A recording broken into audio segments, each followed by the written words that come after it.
नमस्कार, हमारे IGNOU audio books channel पर आपका स्वागत है। इंदिरा गांधी राष्ट्रीय मुक्त विश्वविद्यालय सतत शिक्षा विद्यालय स्नातक डिग्री कार्यक्रम वैकल्पिक पाठ्यक्रम ग्राम विकास BRDE 101 भारत में ग्राम विकास खंड 4 राज्य और ग्राम विकास इकाई 1 ग्राम विकास में राज्य की भूमिका 1.0 उद्देश्य। इस इकाई का मुख्य उद्देश्य विद्यार्थियों को ग्राम विकास में राज्य की भूमिका से अवगत कराना है। इसका मुख्य उद्देश्य ग्राम विकास में राज्य की भूमिका के बारे में विद्यार्थियों को प्रश्न पूछने के लिए उत्साहित करना है। इस इकाई के अध्ययन करने के पश्चात आप भारत में ग्राम विकास के महत्व को समझ सकेंगे। ग्राम विकास में राज्य द्वारा की गई प्रमुख पहलों को स्पष्ट कर सकेंगे और उपचारात्मक रूपांतर और अति सुधारवादी दृष्टिकोण और उनके ग्राम विकास पर प्रभावों को स्पष्ट कर सकेंगे। 1.1 प्रस्तावना। हम पिछले खंड में स्वतंत्रता पूर्व की ग्राम विकास की संकल्पना और ग्राम विकास के लिए की गई पहलों का अध्ययन कर चुके हैं। इसके साथ साथ ही हम सामुदायिक विकास कार्यक्रम, पंचायती राज, सहकारिता और हरित क्रांति के बारे में चर्चा कर चुके हैं।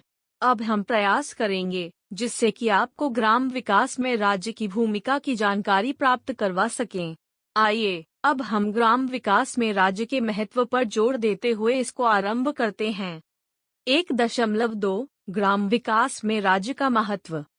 महात्मा गांधी ग्राम विकास के महत्व को अच्छी तरह से समझते थे, इसलिए इसके महत्व पर बल देते हुए इसके प्रयोग के लिए उत्साहित करते थे। वे अपने विचार व्यक्त करते हुए कहते थे कि अहिंसक स्वशासित समाज में कोई किसी का दुश्मन नहीं रहेगा यदि हम ग्राम विकास के उद्देश्य को प्राप्त कर लेते हैं। प्रत्येक व्यक्ति स्वयं अपना कार्य करेगा और कोई भी व्यक्ति निरक्षर नहीं रहेगा। इन सब के परिणाम स्वरूप प्रत्येक व्यक्ति धीरे धीरे अपने ज्ञान और जानकारी में स्वयं वृद्धि करेगा। सभी नागरिक बीमारियों से कम प्रभावित होंगे अथवा यह कह सकते हैं कि बीमारियों नाम मात्र की ही होगी। कोई भी गरीब नहीं रहेगा। कामगार लोग लगातार काम करते रहेंगे, यानी उनको सरलता से काम मिलता रहेगा। बुरी आदतों जैसे जुआ, मद्यपान, व्यभिचार या वर्ग संघर्ष के लिए कोई स्थान नहीं होगा। धनी लोग अपने धन का विवेकपूर्ण उपयोग और उपभोग करेंगे तथा उस धन को भोग विलास और ऐशाराम को बढ़ाने में उसको बर्बाद नहीं करेंगे। स्वराज में यह स्वीकार नहीं होगा या उसको सहन नहीं किया जाएगा कि कुछ मुट्ठी भर धनी लोग संजड़ित प्रसादों अथवा महलों में आराम से निवास करें और हजारों लोग हवा और प्रकाश से रहित कोठरियों में पशुवत जीवन बिताएं। भारत के संविधान के अनुच्छेद 40 के अंतर्गत यह प्रावधान किया गया है कि राज्य ग्राम पंचायतों की स्थापना करेगा। इसके साथ ही वह इस प्रकार की शक्ति और क्षमता प्रदान करेगा ताकि एक ग्रामों में स्वराज की स्थापना हो सके, वह कायम हो सके। भारत के संविधान में उल्लिखित उपयुक्त पंक्तियों में हमें ग्राम विकास में राज्य का महत्व स्पष्ट दिखाई देता है। ग्राम विकास में राज्य के महत्व को निम्नलिखित बिंदुओं के माध्यम से रेखांकित किया गया है। राज्य ग्राम विकास की योजनाओं और उनके कार्यान्वयन के लिए उनके कारकों को शामिल करता है। राज्य की मुख्य धारा में इनके संचालन और इनको जोड़ने में उपचारात्मक और रूपांतरण संबंधी कार्य सम्मिलित हैं। ग्राम विकास में राज्य का महत्व निम्नलिखित बिंदुओं से समझा जा सकता है। भारत गांवों का देश है। यहाँ की लगभग 72% जनसंख्या ग्रामीण क्षेत्रों में निवास करती है।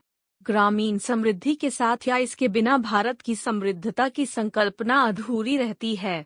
इसमें कई अन्य पक्ष भी सम्मिलित हैं, जैसे कि आध्यात्मिकता, भौतिक, मानसिक, दैवीय, सामाजिक और आर्थिक विकास इसमें प्रमुख कारक है। इन सभी पक्षों का व्यापक विकास राज्य द्वारा की गई विकास की नियोजित पद्धतियों की पहलों और प्रयासों पर निर्भर करता है। भारतीय अर्थव्यवस्था का आधार कृषि है। हमारे देश में कृषि का पिछड़ापन और इसकी स्थिति सर्वविदित है। सिंचाई के साधनों का नितांत अभाव है और अत्याधुनिक वैज्ञानिक उपकरणों का पर्याप्त प्रयोग न कर पाने के कारण उपज कम होती है और कृषि की हीन अवस्था को पैदा करता है। इस प्रकार की सभी समस्याओं का निदान और निराकरण करने का दायित्व प्राथमिक रूप से राज्य के पास ही है अथवा राज्य ही इसका उपाय कर सकता है। चूंकि राज्य एक वैधानिक निकाय है, इसलिए इसे सभी प्रकार के विकास करना चाहिए, यानी कि सर्वजन हिताय का कार्य करना उसी का प्रमुख कर्तव्य है। अतः राज्य कृषि उत्पादनों और इसी तरह के अन्य स्तरों के उत्थान के लिए कृषि आधारित नीति निर्माण करके सभी समाधान कर सकता है। इन उद्देश्यों और लक्ष्य को प्राप्त करने के लिए राज्य एक विशेष दिशा में उपाय आरंभ करके सफलता प्राप्त कर सकता है, जैसे कि 1. नीति आधारित परियोजनाओं के माध्यम से ग्रामीण अर्थव्यवस्था की स्थिति में सुधार किया जा सकता है। 2. वैश्विक आर्थिक शक्ति बनाने के रूप में ग्रामीण भारत पर ध्यान केंद्रित किए जाने की आवश्यकता है। अतः राज्य सरकार के लिए यह अत्यंत आवश्यकता हो जाता है कि वह गांवों और उनकी आवश्यकताओं की दिशा में ध्यान देने के लिए विशेष कार्य करें। शैक्षिक खर्चा, व्यावसायिक प्रशिक्षण और स्वास्थ्य सुविधाओं की आवश्यकताओं पर विशेष ध्यान केंद्रित करें। ग्राम विकास अपने लक्ष्य में तब तक सफल नहीं हो सकता है जब तक ग्रामीण समाज घिसे पिटे और हानिकारक रीति रिवाजों और अंधविश्वास को नहीं त्यागता है। इन सब को रोकने के लिए कड़े कानून की आवश्यकता है। कड़े, कठोर कानूनी उपायों के साथ साथ सामाजिक संगठनों और निकायों के माध्यम से व्यापक जागरूकता फैलाने के प्रयासों की अत्यंत आवश्यकता है। इस प्रकार की समाज में जागरूकता फैलाने में राज्य एक महत्वपूर्ण भूमिका निभा सकता है। सार्वजनिक कल्याणकारी कार्यों में राज्य की महत्वपूर्ण भूमिका होती है। अभी भी ग्रामीण क्षेत्रों में कल्याणकारी गतिविधियों का अत्यंत अभाव है। घटिया और कमजोर स्वास्थ्य सेवाएं तथा सुविधाएं, संक्रमण रोग, पेयजल की कमी, अच्छे प्रकार के मनोरंजन का अभाव और परिवहन की समस्याएं, यह सब कुछ ऐसी समस्याएं हैं जिनका राज्य उपाय कर सकता है और इस प्रकार की उपचार संबंधी गतिविधियों में अपनी महत्वपूर्ण भूमिका निभा सकता है। राज्य सुनियोजित कार्यनीतियों को आरंभ करके इन समस्याओं में राहत प्राप्त करने में सहायता कर सकता है। यह सब राज्य के अधिकार क्षेत्र में आती हैं। यह एक प्रमुख निकाय है, इसलिए उपचारात्मक कार्यों के लिए सबसे पहली जिम्मेदारों इसी की है। 7. और शिक्षा प्रबंधन और शिक्षा व्यवस्था के विस्तार को प्रभावी ढंग से कार्यान्वित किया जा सकता है और इसके माध्यम से समाज कल्याणकारी कार्यों को सफल बनाया जा सकता है। इस तरह की प्रबंधन व्यवस्था ग्राम विकास का प्रमुख केंद्र या माध्यम है जिसके द्वारा ग्राम विकास को सरलता से सफल बनाया जा सकता है। राज्य की भूमिका से संबंधित उपयुक्त प्रासंगिक कारकों के प्रकाश में हम राज्य और ग्राम विकास के बीच कार्यात्मक संबंधों को स्थापित कर सकते हैं। ग्राम विकास एक एजेंसी के रूप में राज्य के माध्यम से ग्राम विकास को राष्ट्र के विकास की मुख्य धारा में ला सकते हैं। कोई भी व्यक्ति ग्रामीण समाज में विकास के बिना भारत के विकास की कल्पना नहीं कर सकता है। इसलिए यह निष्कर्ष निकाला जा सकता है कि राज्य ग्राम विकास में अपनी प्रतिबद्धता को सिद्ध करते हुए संपूर्ण विकास में विवेकपूर्ण योगदान दे सकते हैं। 1.3 राज्य की पहल। राज्य नियोजन के माध्यम से ग्राम विकास का कार्य करता है क्योंकि नियोजन ही विकास का एक सर्वोत्तम माध्यम या साधन है। ग्रामीण क्षेत्रों के विकास के लिए भारत सरकार द्वारा निरंतर प्रयास किए जा रहे हैं। ग्राम विकास के माध्यम से ही वास्तविक समाजवादी समाज की स्थापना की जा सकती है। इससे शोषण दूर हो सकेगा और 70% से अधिक जनसंख्या को सामाजिक आर्थिक विकास का लाभ मिल सकेगा। कृषि और कृषि से संबंधित या उस पर आधारित उद्योगों की प्रक्रिया का विकास होगा जो कि देश के खाद्य संकट का समाधान करने में सहायक होगा। राष्ट्रीय आय में वृद्धि होगी जिससे कि खाद्य और अन्य उपभोग से संबंधित वस्तुओं के आयात से प्रायः अनावश्यक खर्चे से आसानी से बचा जा सकेगा। अतः यह कहा जा सकता है कि विकास के नियंत्रित तरीकों से ग्रामीण लोगों और ग्रामीण क्षेत्रों की इसकी अत्यंत आवश्यकता है। भारत सरकार ने आर्थिक समृद्धि के लिए सुनियोजित तरीके से अनेक योजनाओं, परियोजनाओं और कार्यक्रमों को सूत्रबद्ध किया है। पंजाब जवाहरलाल नेहरू ने इन उद्देश्यों की प्राप्ति के लिए योजना आयोग की स्थापना की थी। उस समय आरंभ में देश की समूची अर्थव्यवस्था में एक गहरी अनिश्चितता बनी हुई थी। योजना आयोग ने इस संबंध में कुछ नियमों और विनियमों के निर्माण के लिए सुझाव दिए। कहीं पर किस योजना को चालू किया जाए, इन सब पर प्रथम पंचवर्षीय योजना में निर्णय लिया गया। इस बात का आकलन किया गया कि ग्रामीण क्षेत्रों में क्या आवश्यकताएं हैं और उनको पूरा करने और उनके विकास के लिए क्या किया जाए। कुछ सुधारों के साथ कुछ कार्यों को आरंभ किया गया। इससे दो तथ्य उभर कर सामने आए कि अधिकतम ग्रामीण लोग कृषि पर निर्भर हैं और व्यापक कृषि कार्यों का विकास करना प्रतिबद्धता है ताकि किसानों की आय में अत्यधिक वृद्धि की जा सके। इसके साथ ही दूसरा तथ्य यह था कि गांवों में जीवन निर्वाह की न्यूनतम आवश्यकताओं की पूर्ति की जाए, उन्हें जीवनयापन के लिए आवश्यक वस्तुएं उपलब्ध कराना आवश्यक मुद्दा है। उपर्युक्त लक्ष्यों को ध्यान में रखते हुए योजना आयोग ने अपने सुझाव में देश के सभी गांवों को विकास खंडों में विभाजित किया। प्रत्येक खंड को विकेंद्रीकरण के माध्यम से अपनी आवश्यकता अनुसार विकास योजनाएं बनाने की स्वतंत्रता प्रदान की। यह बहुत ही महत्वपूर्ण विषय था, या यह कह सकते हैं कि यह एक उपलब्धि थी, क्योंकि भारतीय स्वतंत्रता के तुरंत बाद ग्राम विकास में ग्रामीण लोगों को व्यापक भूमिका निभाने के लिए भागीदारी का अवसर दिया गया था। विकास खंड सर्वांगीण विकास के लिए प्रशासनिक केंद्र माने गए। सामुदायिक विकास कार्यक्रम विकास के लिए केंद्र बन गए। इस तरह का व्यवस्थित परिदृश्य बनकर लोगों के सामने आया। सन 1952 में कुछ मूलाधारों पर प्रसार सेवा खंडों के रूप में निर्धारित किया गया। यह पूरा निर्धारण जिसके आधार पर विभाजन किया गया वह जनसंख्या और भौगोलिक परिस्थितियों के अनुसार थी। ग्रामीण क्षेत्रों में व्यापक विकास के लिए बहुउद्देशीय कार्यकर्ताओं के समूहों को प्रशासन के अंदर निर्देशन और शक्तियां देकर इन कार्यों को संचालित करने के लिए नियुक्त किया गया। आवश्यक परिवर्तनों जैसे कि निर्देशन और नियंत्रण को भी समय पर किया गया था। कुछ ग्रामीण क्षेत्रों का स्तर अन्य क्षेत्रों की तुलना में बहुत ही निम्न था, इसलिए देश के विभिन्न भागों में विकास को विभिन्न स्तरों पर किया गया ताकि सबसे कम विकसित क्षेत्रों को अत्यधिक सहायता दी जा सके, जिससे कि वे अन्य क्षेत्रों की तुलना में किसी भी प्रकार का अभाव महसूस न करें। इसकी आवश्यकता उनकी देखभाल के लिए महसूस हुई।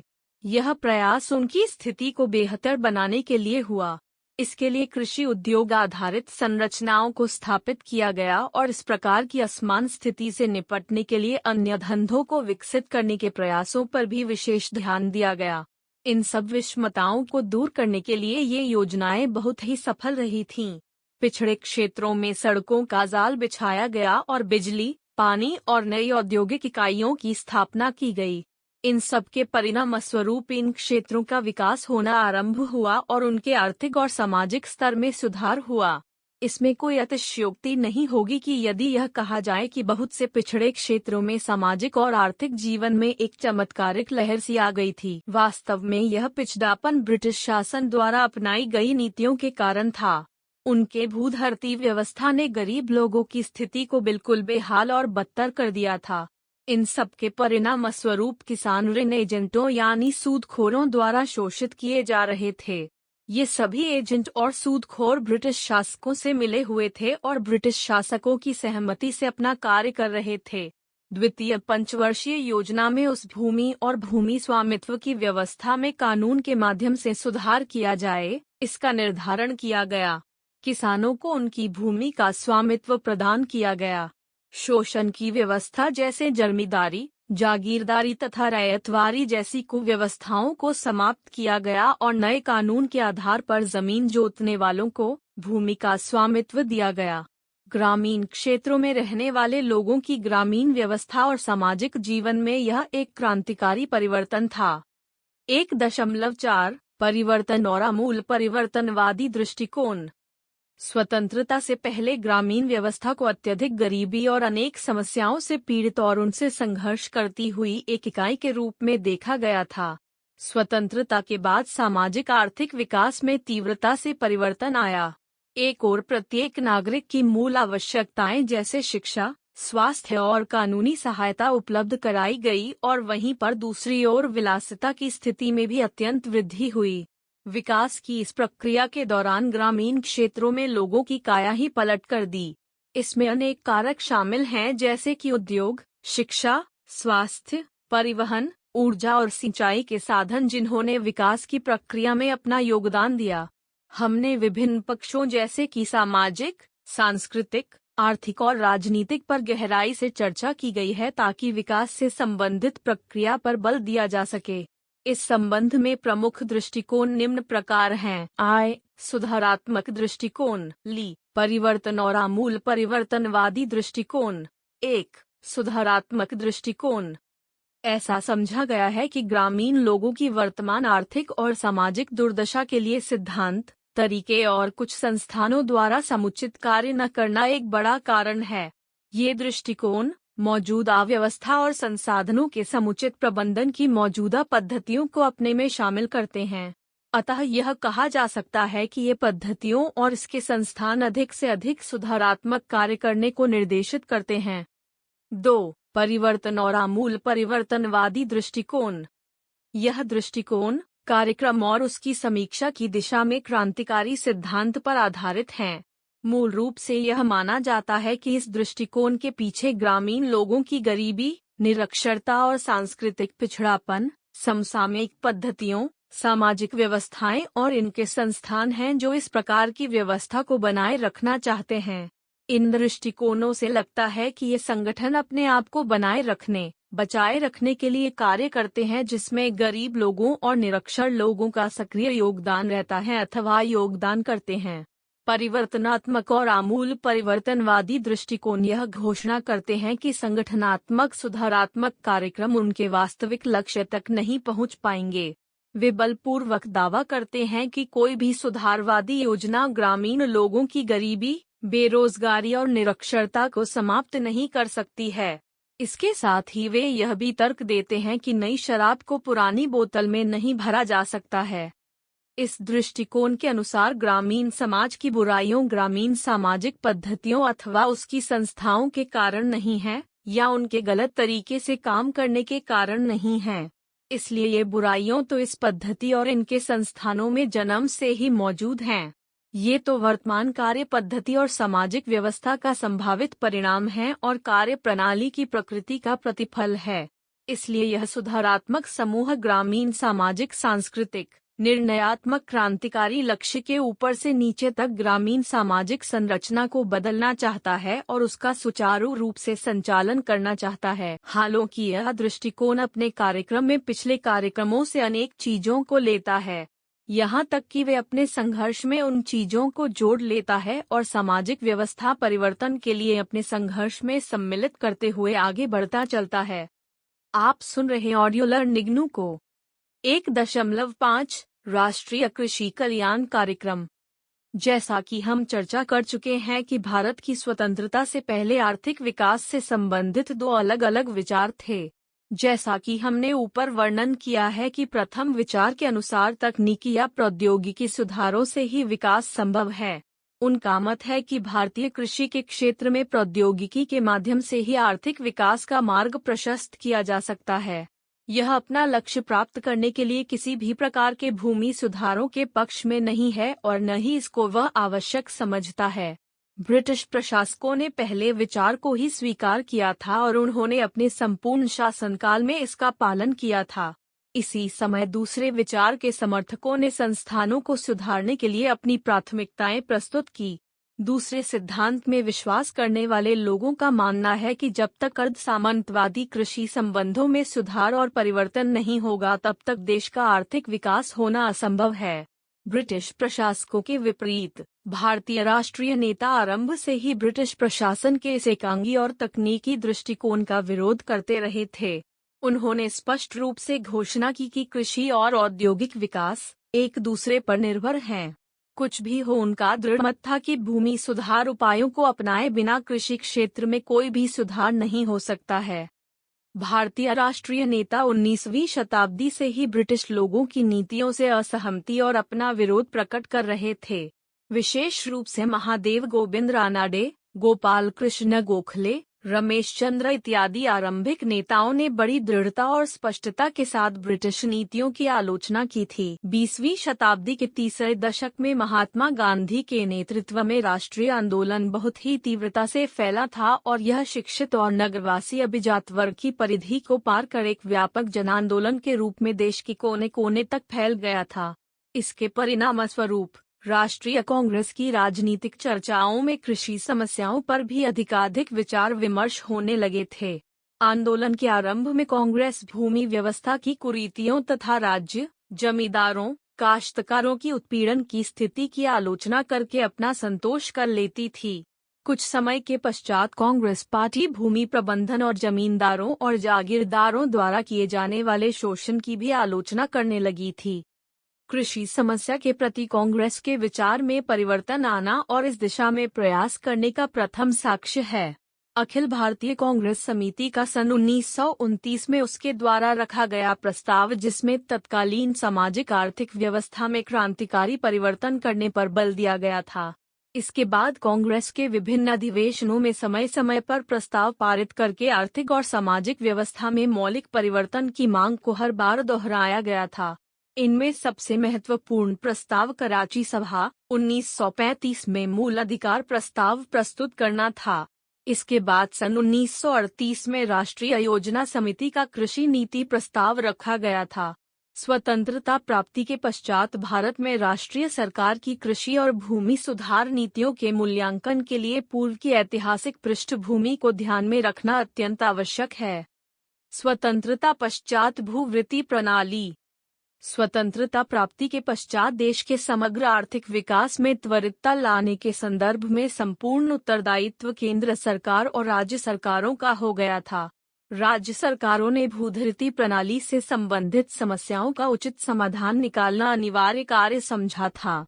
इसके परिणाम स्वरूप इस दिशा में अनेक कार्य संपन्न हुए थे। कांग्रेस समिति का भूमि सुधार संबंधी सुझाव 1949। देश में व्यापक भूमि सुधार के लिए समिति के अत्यधिक महत्वपूर्ण सुझाव निम्न प्रकार हैं। समिति की रिपोर्ट के अनुसार भारतीय कृषि व्यवस्था में किसी भी बिचौलिए का कोई स्थान नहीं है। भूमि जोतने वाले किसान का उसके द्वारा जोती जाने वाली भूमि पर अधिकार होना चाहिए।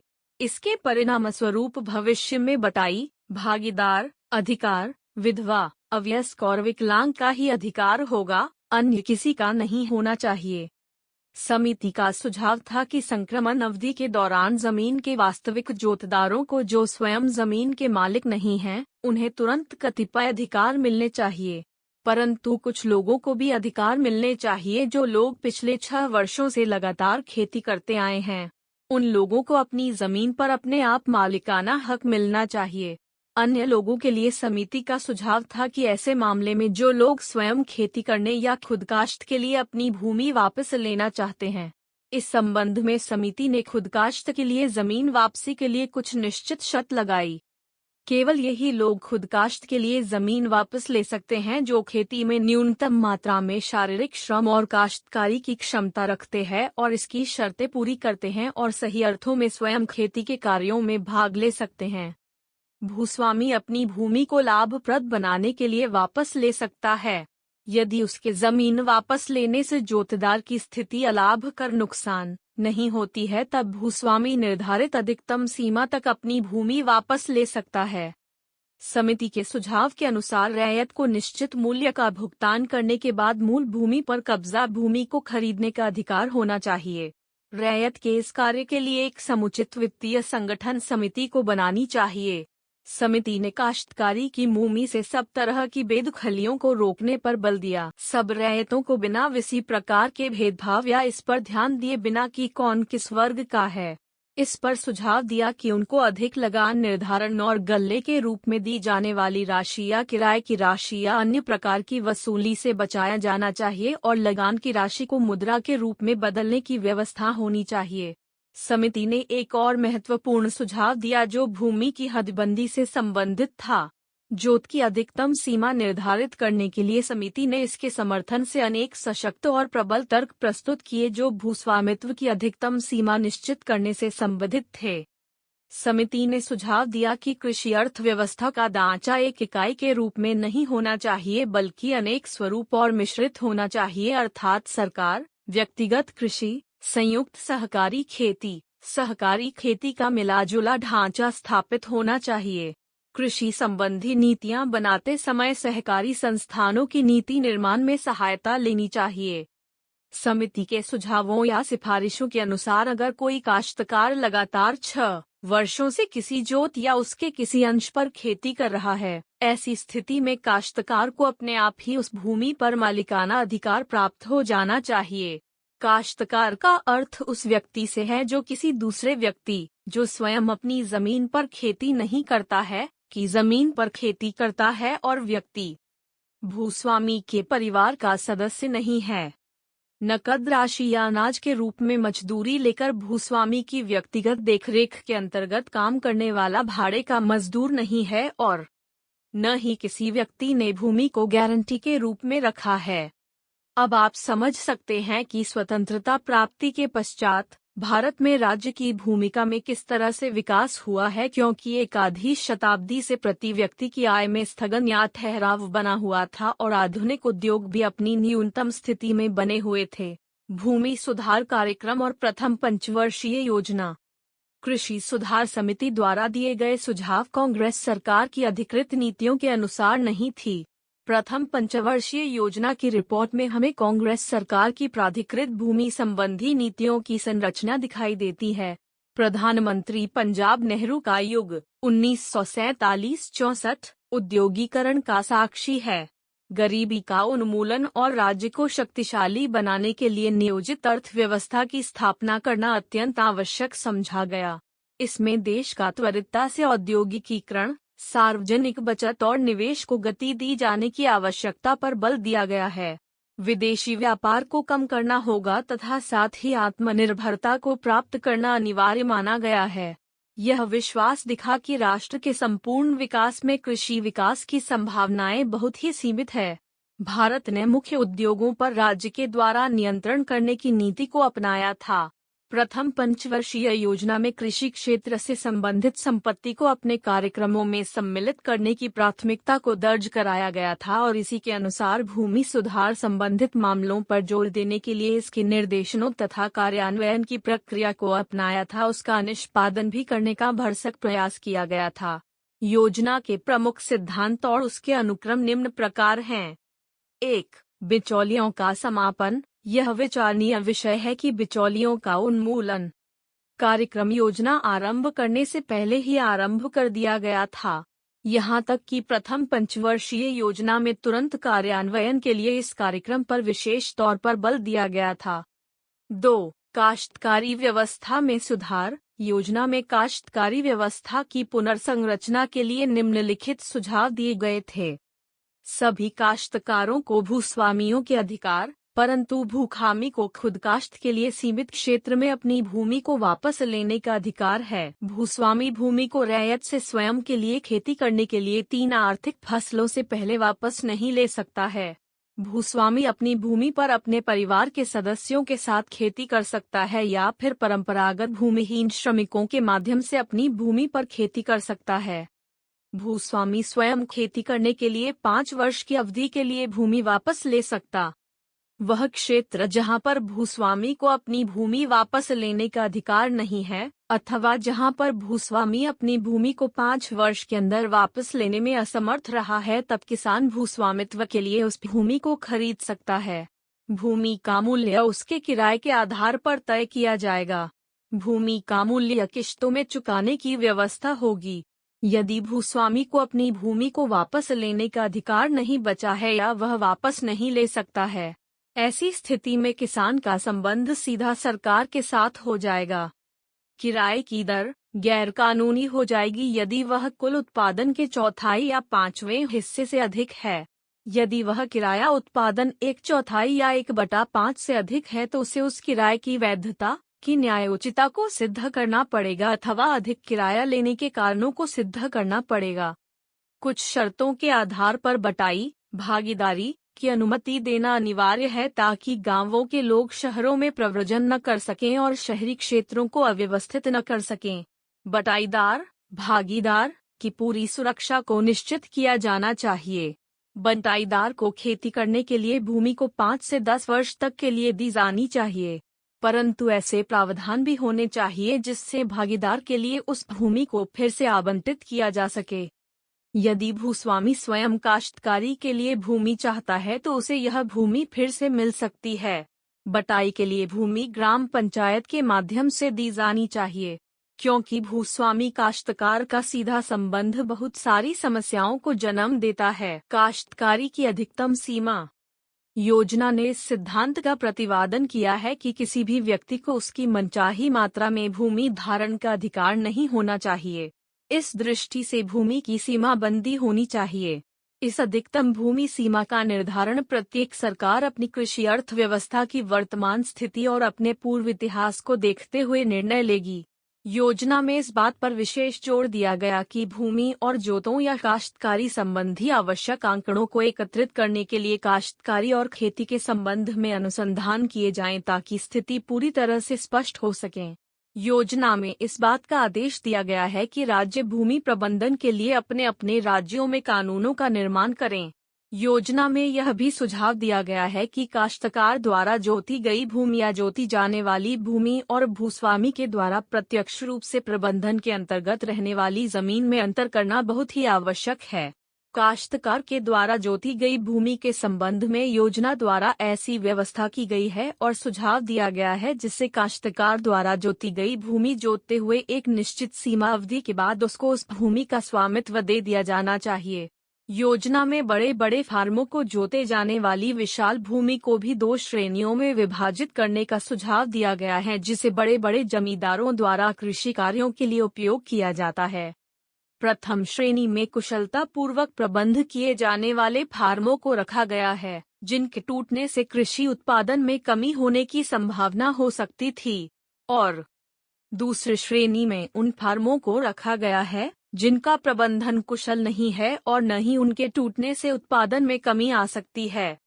इस दूसरी श्रेणी की भूमि या फार्मों के लिए योजना ने आदेश दिया है कि राज्य सरकार इन फार्मों को पूरी तरह से अपने कब्जे में ले ले अथवा भूमि की अधिकतम सीमा के अंतर्गत उस भूमि को अपने अधिकार में ले ले और भूमिहीन मजदूरों में इस भूमि को बांट दे या इसका मालिक मजदूरों को बना दे। योजना में यह भी सुझाव है कि जो भूमि बंजर पड़ी है और कृषि योग्य नहीं है, इस भूमि को खेती योग्य बनाने के लिए सरकार को प्रबंध करना चाहिए और उसे भूमिहीन मजदूरों में उनके पुनर्वास के लिए बांट देनी चाहिए तथा साथ ही जितना संभव हो सके उसे सहकारी समितियों में भी वितरित कर देना चाहिए। भूदान आंदोलन के अंतर्गत दी गई भूमि को बांटने के लिए सबको सहायता और सहयोग करना चाहिए। जिन भूमिहीन मजदूरों को इस आंदोलन के अंतर्गत भूमि मिली है उनको खेती करने में सहायक उपकरणों को उपलब्ध कराए जाने चाहिए। इसके अतिरिक्त इन खेतिहर मजदूरों को इनके आसपास पड़ी खाली है भूमि को भी आवंटित कर दिया जाना चाहिए ताकि श्रमिक लोग उस भूमि पर साग सब्जी उगाने का काम कर सके और कुछ भूमि पर वे अपने घर बनाने का कार्य भी कर सकें। सहकारी ग्राम व्यवस्था। पहली योजना में सहकारी कृषि करने के सुझाव दिए गए हैं जिनके अंतर्गत छोटे और मझौले आकार की कृषि इकाइयों को उपयुक्त आकार की फार्म इकाइयों में बदलने की बात कही गई है ताकि कृषि को उत्पादन शक्ति में वृद्धि की जा सके और उनमें वैज्ञानिक सुविधाओं का प्रयोग किया जाए जिससे कृषि व्यवस्था में सुधार किया जा सके। इसका मुख्य उद्देश्य पूंजी विनियोग के माध्यम से काश्तकारी में वृद्धि का है। इसलिए यह सुझाव भी दिया गया था कि किसानों को सभी प्रकार से प्रोत्साहित किया जाए और हर संभव सहायता दी जानी चाहिए ताकि वे लोग स्वेच्छा से इन कृषि सहकारी समितियों में शामिल हो जाएं और अपना सहयोग दे सकें। कृषि सुधार समिति द्वारा न्यायालयों, विधवाओं और अन्य विकलांगों को काश्तकारी और बटाई करने की सुविधा दी गई थी। इनके अतिरिक्त अन्य किसी व्यक्ति को बटाई पर भूमि देने की छूट नहीं दी गई है। यहाँ पर छोटे बड़े और बाहरी किसानों के बीच किसी प्रकार का अंतर नहीं किया गया है। इसके साथ ही बड़े किसानों को इस तरह की छूट देने का कोई औचित्य स्वीकार नहीं किया है। हालांकि छोटे किसानों को इस प्रकार की छूट उचित हो सकती है किंतु बड़े किसानों या बाहर के किसानों को यह छूट बिल्कुल भी नहीं दी जा सकती है। योजना में काश्तकारी की परिभाषा नहीं दी गई है और न ही अपनाई गई है जिससे कि सभी किसानों को इसमें शामिल किया जा सके हैं। योजना में इस विषय पर नहीं सोचा गया कि काश्तकारी की स्पष्ट और व्यापक परिभाषा न करने की स्थिति में और खुद काश्त की स्पष्ट परिभाषा और व्याख्या न करने के कारण एक बहुत बड़ी संख्या में बटाईदार काश्तकारी कानून की सीमा से बाहर रह जाएंगे। भूस्वामी उन्हें मजदूर या खेती कार्य में हिस्सेदार बताकर काश्तकारी के अधिकारों से वंचित कर सकते हैं। इसके विपरीत कांग्रेस की कृषि सुधार समिति ने स्पष्ट रूप से कहा था कि स्वयं खेती न करने वाले भूस्वामियों के लिए, जो केवल व्यवस्थापक का कार्य करते हैं, हमारी व्यवस्था में कोई स्थान नहीं होगा। समिति ने कृषि के संसाधन शब्द का प्रयोग का विरोध पूंजीवादी कृषि द्वारा किया, क्योंकि पूंजीवादी कृषि व्यवस्था खेतिहरों को जमीन संबंधी अधिकार से वंचित कर उसको मजदूर के रूप में बदल देगी और समाज के खाद्यान्न पर पूंजीपतियों का नियंत्रण हो जाएगा। बेरोजगारी की समस्या खड़ी हो जाएगी। इसलिए समिति ने बिना किसी अपवाद के बड़ी जोतों पर भूमि की अधिकतम सीमा संबंधी कानून लागू करने की बात की है। इस तरह से प्रथम पंचवर्षीय योजना ने कांग्रेस की कृषि सुधार नीति को, जो विकास मूलक काश्तकारी दृष्टिकोण की थी, पूरी तरह से नहीं अपनाया था। इस विपरीत मध्यमार्गी पथ उद्देश्यों को अपनाकर भूस्वामियों की श्रेणी की तरफ ही झुक गई, अर्थात सीधी तरह से इसने भूस्वामियों का ही हितलाभ किया। जमींदारी उन्मूलन के प्रभाव। पीसी जोशी ने अपने अध्ययन के आधार पर जमींदारी उन्मूलन संबंधी प्रभावों का वर्णन अपनी पुस्तक Indian villager institutional change and economic development में करते हुए स्पष्ट करते हैं कि देश को कुल क्षेत्रफल का 40% क्षेत्र बिचौलियों के अधिकार क्षेत्र में था। अतः बिचौलियों के उन्मूलन के परिणाम स्वरूप कृषि आर्थिक व्यवस्था के ढांचे में महत्वपूर्ण परिवर्तन सामने आए। जमींदारी उन्मूलन करने से पहले जमींदारी जागीरदारी के क्षेत्रों में जमीन और काश्तकारों पर जमींदारों और जागीरदारों का एक छत्र अधिकार और प्रभुत्व व्याप्त था। देश के विभिन्न राज्यों में जमींदारों और जागीरदारों के अधिकार में 3,406 लाख एकड़ भूमि थी, अर्थात उन पर पूरी तरह से कब्जा था। विशेष बात यह रही कि बिचौलियों के उन्मूलन के परिणाम स्वरूप 3,213 लाख एकड़ भूमि को लगभग 94% जमींदारों जागीरदारों से मुक्त कराया गया था। बिचौलियों के उन्मूलन के कारण काश्तकारों पर जमींदारों जागीरदारों के परंपरागत आर्थिक, सामाजिक और राजनीतिक प्रभुत्व, आधिपत्य तथा अर्धसामंती अधिकारों को गहरा धक्का लगा था। जमींदारों जागीरदारों के क्षेत्रों में जहां उनके शासन और न्याय चलते थे, वहां पर उन सबका अंत राज्य द्वारा वैधानिक संस्था बनाकर किया गया, यानी राज्य में उन क्षेत्रों में राज्य की न्याय और शासन प्रणाली की स्थापना की गई। इसके परिणाम स्वरूप जमींदारों और जागीरदारों के रैयतों पर होने वाले राजनीति और प्रभुत्व को गहरा आघात लगा। जमींदारों और जागीरदारों के नियंत्रण में उनके गांवों की सामूहिक भूमि, जंगलात, भुरभुरी मिट्टी, कुओं जैसी बेशकीमती संपत्तियों पर निरंकुश अधिकार समाप्त हो गए। इन सब के परिणाम स्वरूप बिचौलियों की सभी प्रकार की श्रेणियों के द्वारा काश्तकारों और रैयतों से लगान वसूल करने और उसे का एक अंश भू राजस्व के रूप में राज्य के अदा करने का अधिकार भी समाप्त हो गया, अर्थात कानून से उसका अंत कर दिया गया। अब सीधा राज्य को भुगतान किया जाता है। इस तरह से बिचौलियों को विशाल भूखंड के स्वामित्व से भी बेदखल होना पड़ा था। जमींदारी उन्मूलन व्यवस्था ने जमींदारों जागीरदारों के अधिकार और नियंत्रण को कम कर दिया, जिसके परिणाम स्वरूप मुद्रती में सुधार और भारतीय कृषि और भूमि घरती के पुनरुद्धार में सकारात्मक पहल शुरू हुई। इसने कृषि व्यवस्था के लिए बेहतर स्थितियों के निर्माण में सहायता प्रदान की। जमींदारी और रैयतवारी क्षेत्रों में काश्तकारी सुधार। जमींदारी उन्मूलन कानून का मुख्य उद्देश्य विभिन्न श्रेणी के काश्तकारों के अधिकार और उनके उत्तरदायित्वों को विवेकपूर्ण तरीके से स्थापित करना और उन्हें एक समान बनाना था। इसके विपरीत रैयतवारी क्षेत्रों में काश्तकारों की स्थिति में सुधार करना था, परंतु बहुत सारे काश्तकारों की स्थिति चिंताजनक और गंभीर हो गई थी, जिसके लिए जिम्मेदार कारक निम्न हैं। बिचौलिए अपनी व्यक्तिगत काश्तकारी में शायद ही कोई दिलचस्पी रखते थे और ये अधिकांशतः उसे बटाई या अन्य प्रकार की काश्त पर भूमि प्रदान कर देते थे।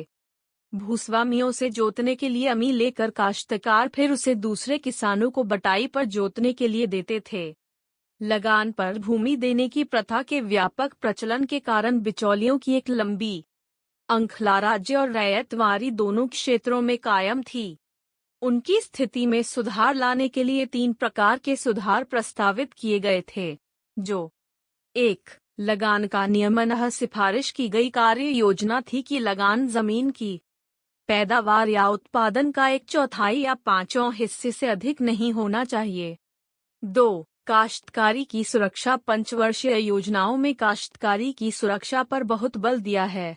काश्तकारी की सुरक्षा की समस्या के मुख्य पहलू हैं जमींदारों की जमीन वापस लेने के अधिकार पर लगाए गए नियंत्रण और उसका स्वरूप तथा उसकी सीमा, खुदकाश्त की स्पष्ट परिभाषा और भूमि के स्वैच्छिक समर्पण या देने का नियमन इत्यादि कमियों।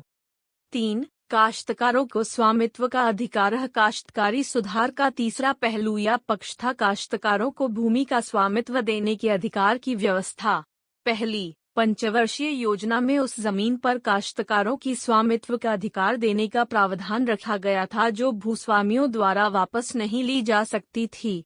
विभिन्न राज्यों ने इस संबंध में जो कानूनी व्यवस्था का निर्माण किया उससे बहुत कम लोगों को लाभ पहुंचा था। आश्चर्य का विषय यह रहा कि कुछ कतिपय राज्यों ने भूस्वामित्व का अधिकार प्राप्त करने के लिए बहुत कम काश्तकारों को कानूनी व्यवस्था में शामिल किया था और इसके कारण अधिकतर काश्तकार इस अधिकार से वंचित रहे, अर्थात अधिकतर काश्तकारों को यह अधिकार राज्यों ने नहीं दिया था। भूमि सुधार कार्यक्रम एक आलोचना। भूमि सुधार कार्यक्रम को बहुत ही उत्साह के साथ आरंभ किया गया था ताकि एक महान लक्ष्य को प्राप्त किया जा सके जो कि बहुत जल्दी गतिहीन हो गया और यह कह सकते हैं कि अंत में समाप्त ही हो गया। यद्यपि भूमि सुधार योजना की मूल संकल्पना अपने सही लक्ष्य पर आधारित थी, किंतु कानून में विसंगतियों होने के कारण भूमि सुधार बहुत ही धीमी गति से ग्रामीण लोगों को न्याय दे गया था। इसके साथ ही भारतीय भूमि सुधार नीति के कार्यान्वयन की गति न्यूनतम रही जो इसकी एक अन्य कमी रही है।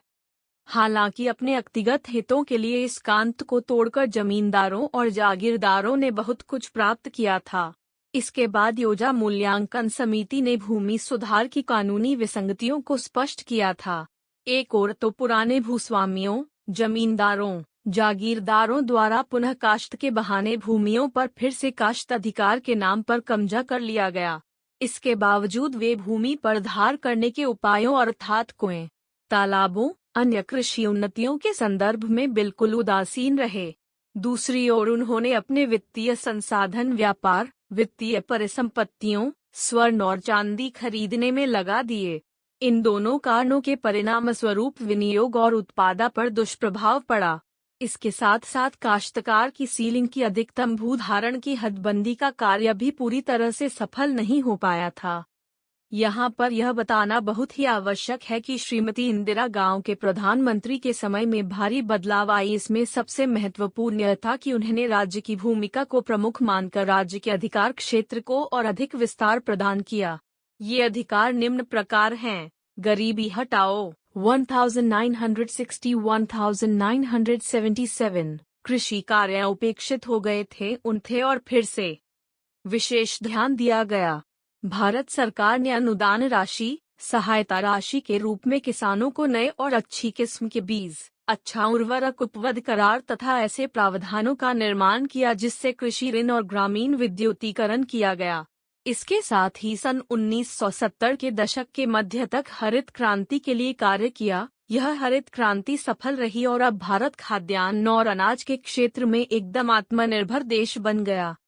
इस प्रगति के दूसरे चरण में अर्थव्यवस्था के प्रत्येक पक्ष को राज्य द्वारा नियंत्रित किया गया और इसे सख्ती से लागू भी किया गया था।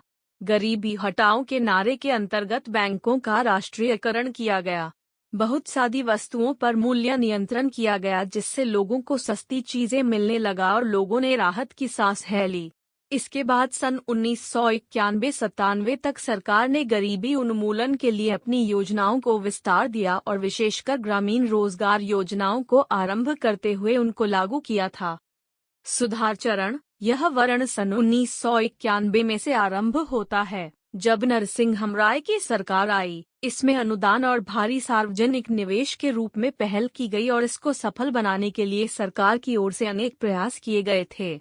अब सरकार का रुख एकदम निजीकरण और विदेशी निवेश पर चला गया था। इस सुधार प्रक्रिया ने राज्य के निवेश करने के परिदृश्य को ही बदल दिया। अब राज्य विदेशी उद्यमियों को सुविधाएं और लाभ देने के सिद्धांत पर चलने लगा था। इस परिवर्तन के चरण में सरकार से यह आशा की गई कि वह सरकारी वित्त को निजीकरण के लिए पूरी से तरह से मुक्त कर दें, उसे खोल दे। इस सुधार प्रक्रिया के चरण को आगे आने वाली सरकारों ने और आगे बढ़ाया और इस प्रक्रिया में सार्वजनिक क्षेत्र के उद्यमों का विनिवेश किया गया था।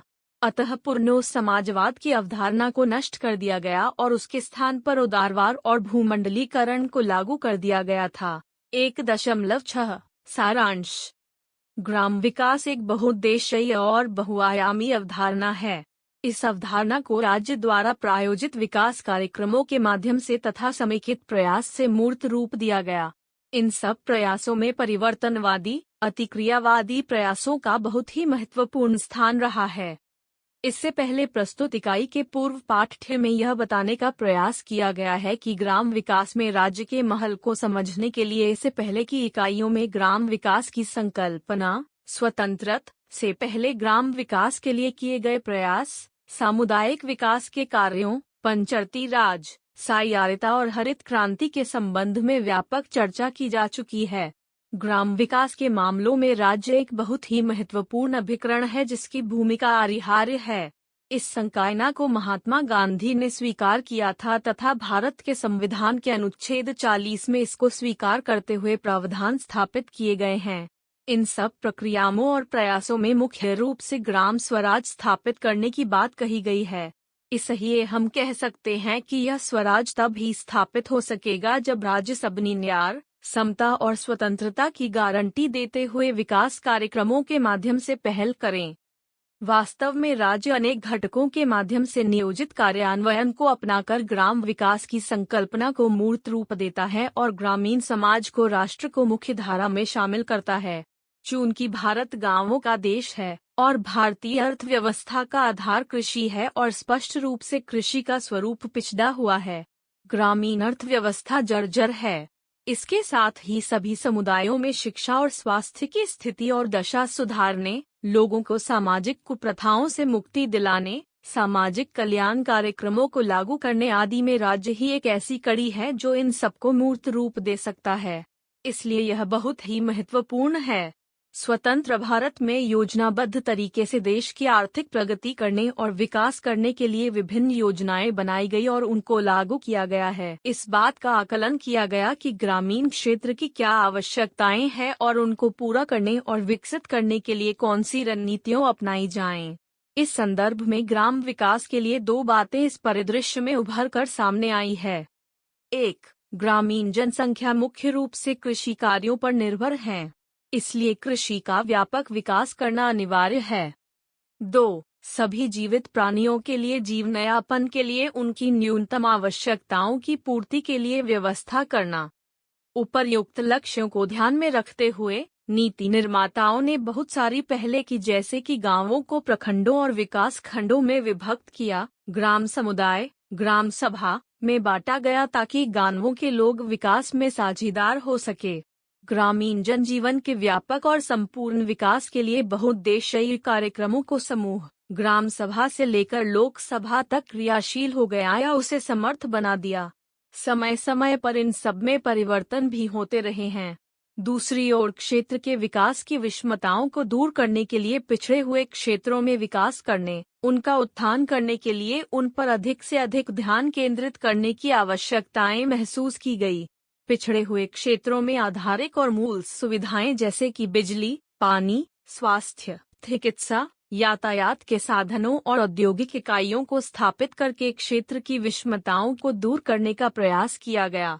पिछड़े क्षेत्र जो कि मूल रूप से ब्रिटिश शासन की गलत नीतियों के परिणाम स्वरूप अत्यधिक पिछड़ गए थे, उन पर ध्यान दिया गया जिनमें वे नीतियां शामिल थीं जैसे कि भूमि व्यवस्था की दोषपूर्ण नीति जिसको बदला गया।